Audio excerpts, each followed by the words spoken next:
Oxfam says we shouldn't talk about mothers and fathers.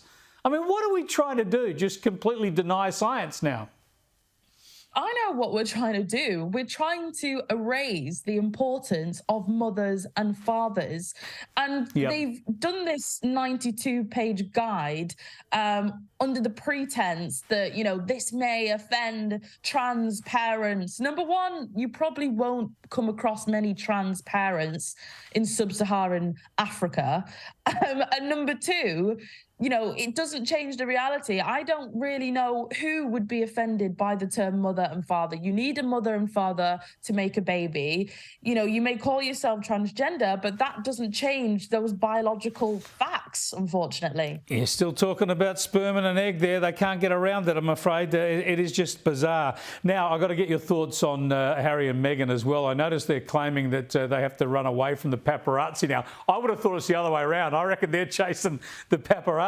But what about this list of demands for them to turn up at the coronation? I mean, they're just having the lend, aren't they?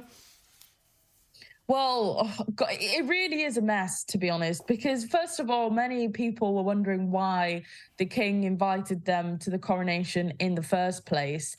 But secondly, I'm not surprised they have this list of demands, because it seems that the king is really prepared to capitulate to all of them. I think that, on the bright side, what can happen is a bit of a compromise. Now, one of the things they have raised is that they want their children to be invited, they want their children to be included. It will be Archie's birthday, I think, around the time that the coronation is taking place. So, I mean, at least maybe we could compromise on including the children.